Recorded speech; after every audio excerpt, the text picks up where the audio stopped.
Divergent thinking is a thought process used to generate creative ideas by exploring many possible solutions. It typically occurs in a spontaneous, free-flowing, non-linear manner, such that many ideas are generated in an emergent cognitive fashion. Many possible solutions are explored in a short amount of time, and unexpected connections are drawn. Welcome to Minds in Formation.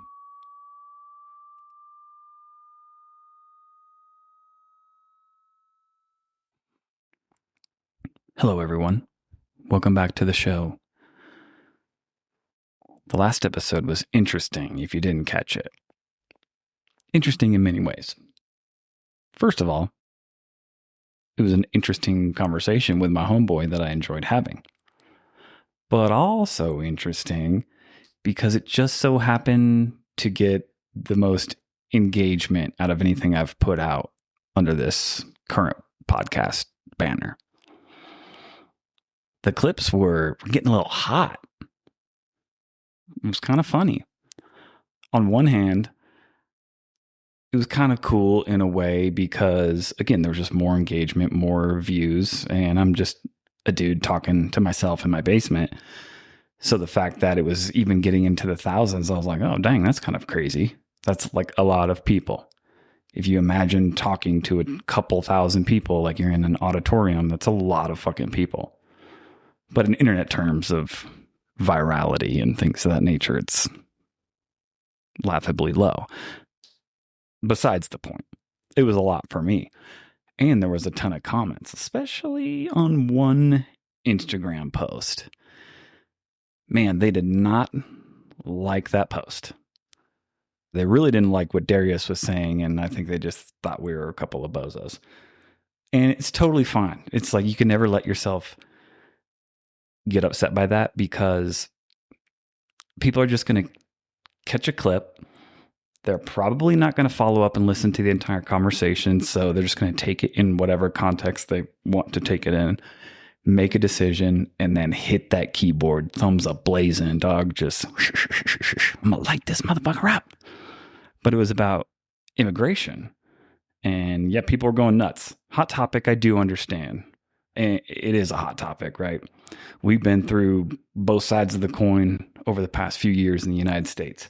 A couple years ago, it's like borders basically open. You remember seeing those videos and photos of trains like covered in people, like it's goddamn World War Z, rushing the border, being like, hey, fucking free entry, meal ticket, just go for it. They'll just let you walk in.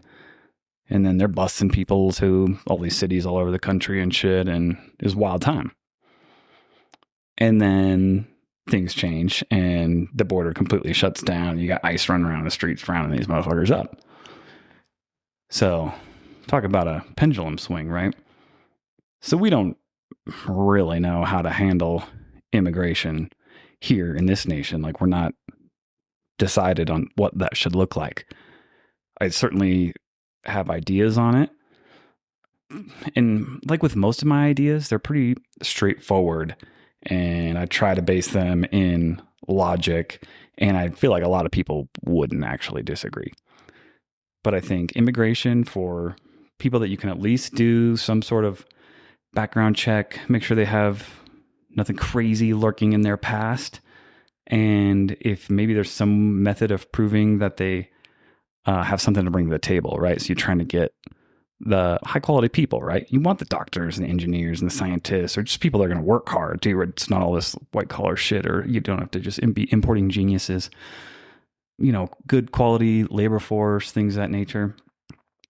And for those candidates that meet the requirements and don't have any major skeletons in their closet, I feel like immigration should be a lot easier. Shouldn't take forever. You shouldn't have somebody that's had a green card for 15 years and they're like, I'm still trying to wait to get my citizenship. That's crazy.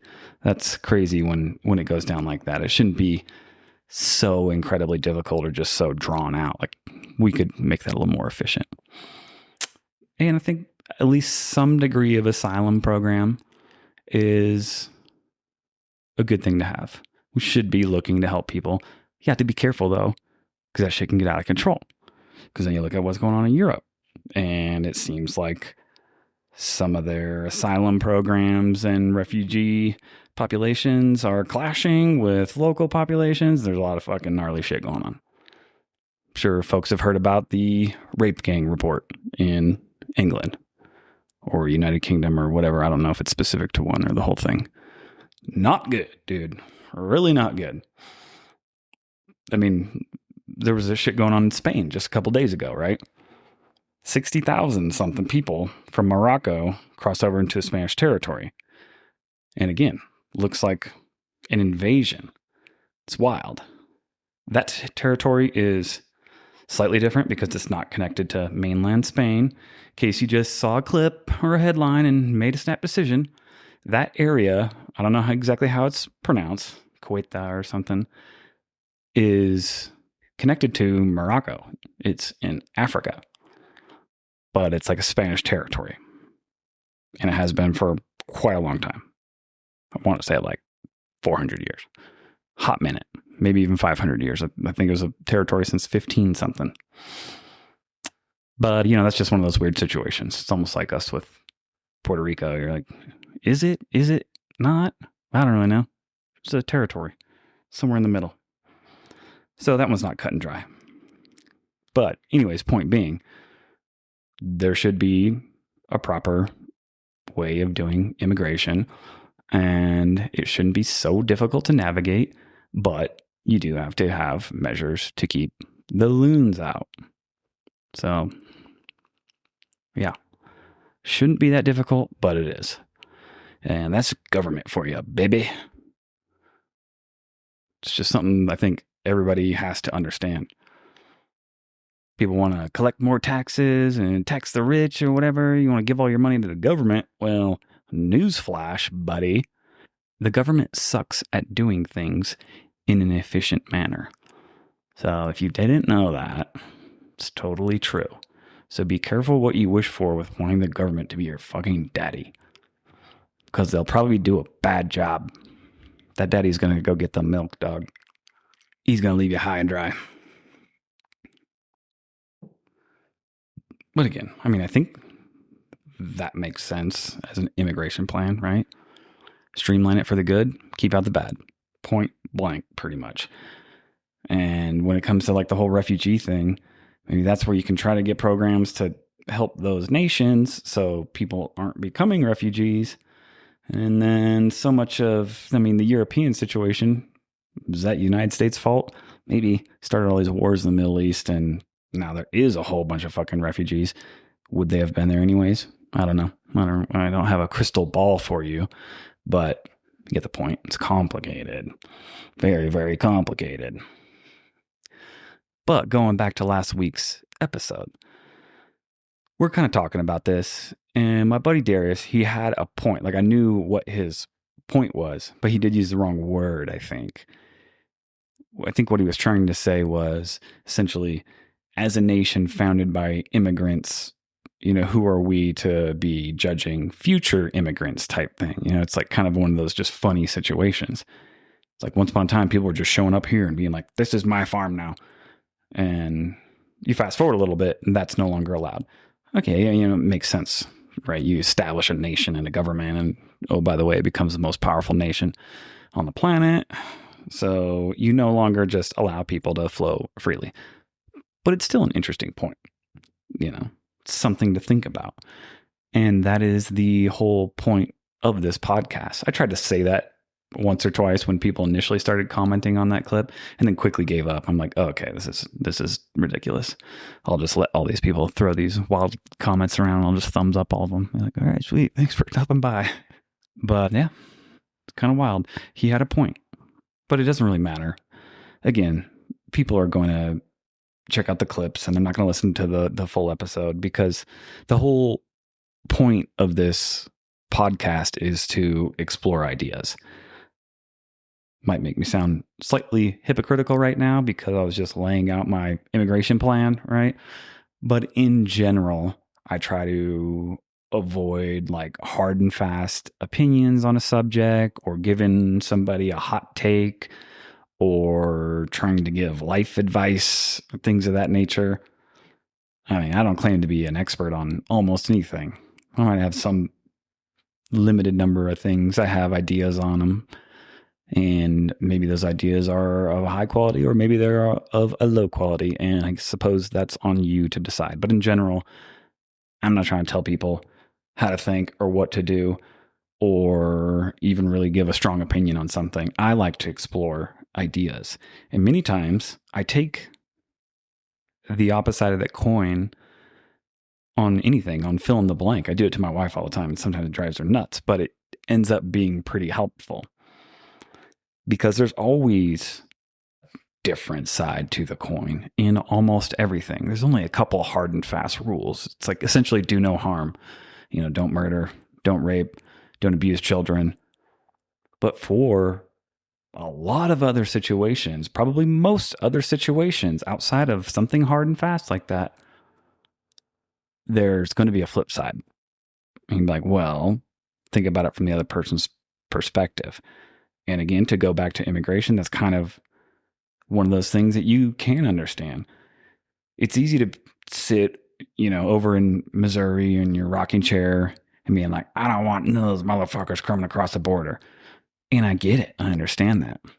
But I can also understand if I'm growing up, maybe I have a family and I'm living in gang-infested region of Mexico that's controlled by the Sinaloa cartel or whatever, just picture like a shitty situation. You can't make any money. It's super dangerous. It fucking sucks. You have a baby and you're like, I got to get the fuck out of here. And I'll do anything to try to give my family a better chance.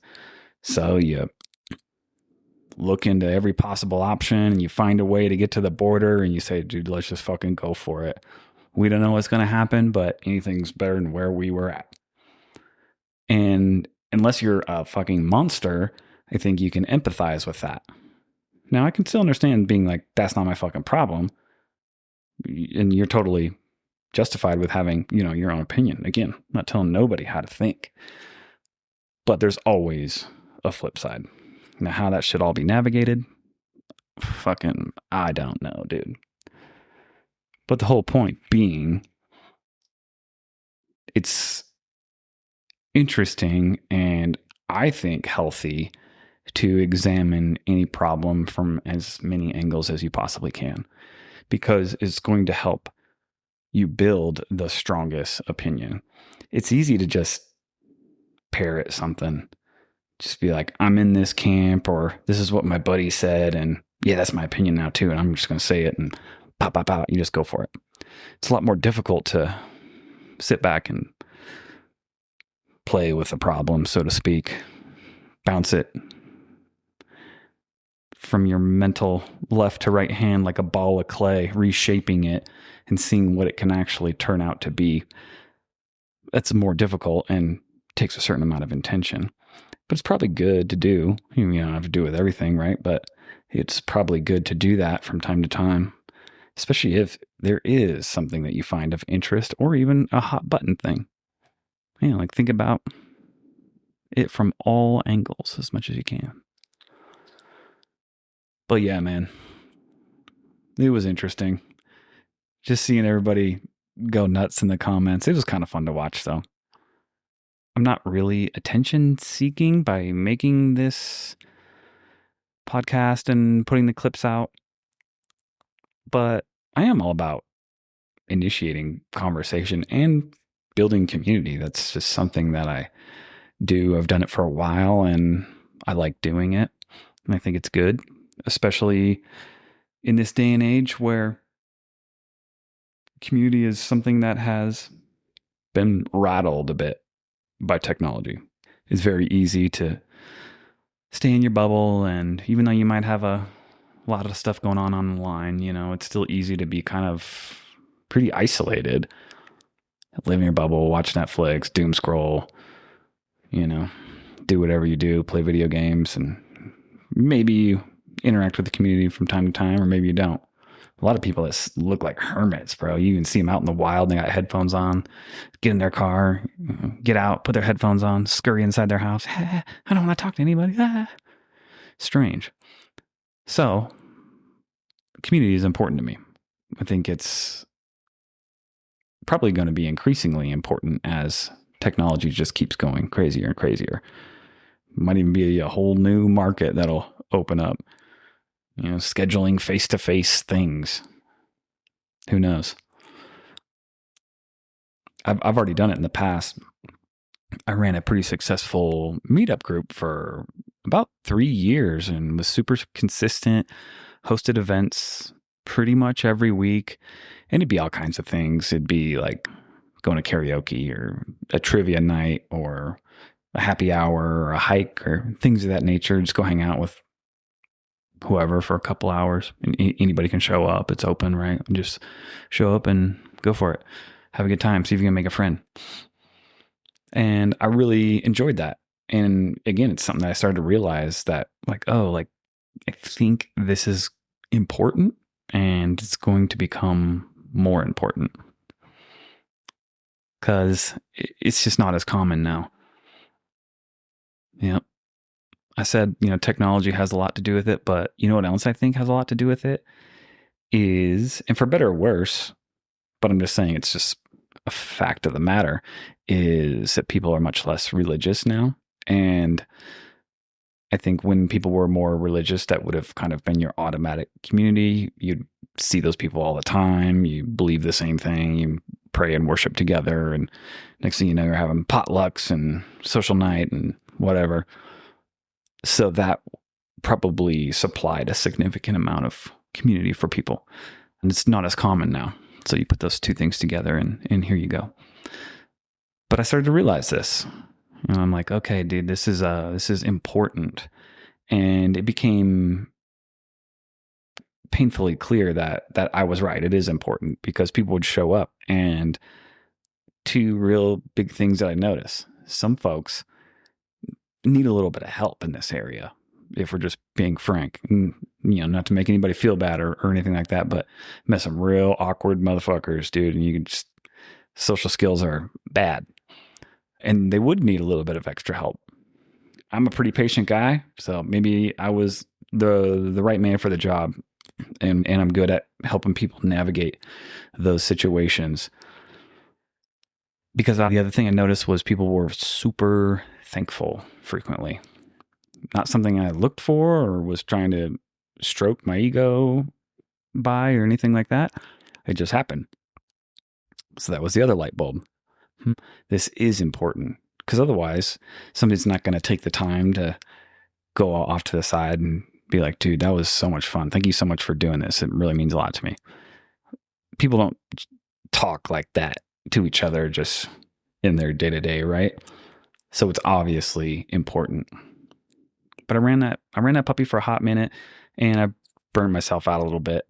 And in true Matt fashion, just exploded the whole thing and abandoned the entire project instead of just putting it off to the side and taking a break or letting it cool off. I'm like, nope, done, delete everything.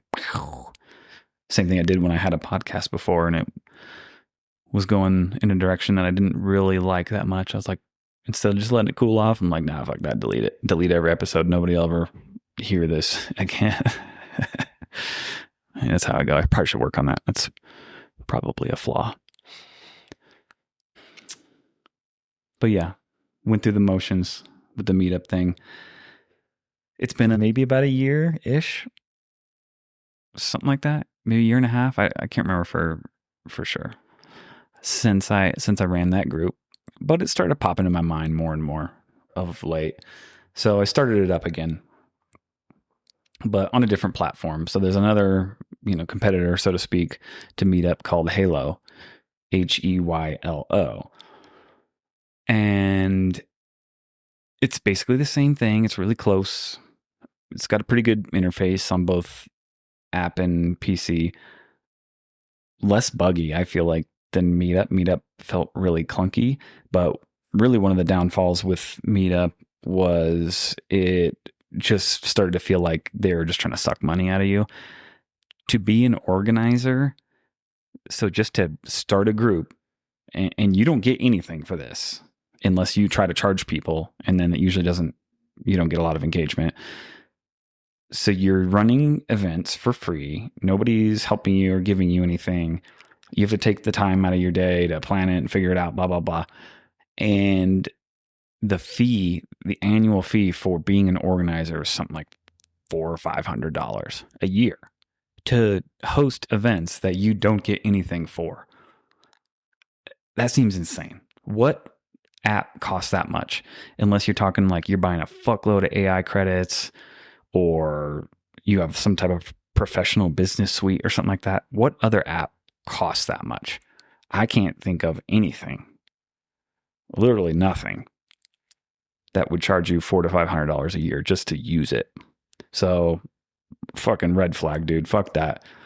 And then they started pinging the members to upgrade to Meetup Plus. So they basically took a bunch of features away and then we're trying to force people to pay extra to get those features back. And what I heard, I should have looked this up beforehand so I could give like the most accurate information. But what I heard was some company bought them out along with a bunch of other kind of legacy softwares and applications. I believe Evernote was mentioned as another one. And essentially, I think they're just trying to squeeze what they can out of some of these legacy platforms. And then if that doesn't work, they'll just abandon it. So give a quick Goog on that situation if you want to learn more, but it's something along that nature. So swap to this other app because it doesn't have any of that shit. It's free for everybody. It's pretty seamless. And probably go about it a little bit differently because it doesn't have the same user base, so there's not as many people on it. So it'll grow a lot slower and probably more organically. So we'll see how it all shapes out. Probably we'll keep it somewhat low key here initially, once or twice a month, and just go to a happy hour or a trivia or something that, essentially I don't have to do a lot of work to figure out, because I was shaking and baking before and I don't want to just, repeat the same cycle. But I kind of miss doing it. I'm pretty social. I don't like to get out and talk to people, and I'm not super passionate about my career. Like I like it. It's fine, but it doesn't provide me like meaning or purpose. So I have to look for that sort of thing in my personal life. Because even when I was active duty military, I got a lot of times I felt the same way unless I was just really in the thick of it. But I was just like, dude, it's just a job. I don't live and breathe this shit. I go to work and I go home and then I go back to my real life. Right? That's how I've kind of always felt about that sort of situation. And I still do. My real life is outside of those buildings. Inside, I put on a mask and, that's the different person you're getting. And often the reduced version, because I'm super chill and kind of do my own thing at work. And a lot of times not that social because I don't want to talk about work shit or people's old war stories or whatever. About this one time that you fixed an antenna, I'm like, I don't care, dude. I'm sorry. I don't want to be a dick, but I don't give a fuck. So we do it in our personal time. So I look for that thing outside of work. That's why I do the show. That's why I build community. That's why I try to be a hands-on family man as much as possible. A little more difficult with later teenagers because they're off doing their own thing. But if all goes according to plan, I have a little baby running around here in a little bit. So see how that goes, doggy. But anyways, in case there's any locals listening to the show, I'll drop a link to that community group in case you want to join and come check it out. Like I said, super low key, but you might make a new homeboy, make a new connection, whatever. You never know. I always say, your dream partner, your new best friend, your next amazing opportunity that you would have never expected is not going to just knock on your front door. So if you're not out there shaking and baking, at least to a certain degree, then those connections will never happen. It's just a fact of the matter, my dudes. But yeah, I'll throw the link in there. So if you are local to Colorado Springs, feel free to come check it out and do a little hike. Come grab a beer, whatever. It's a good time.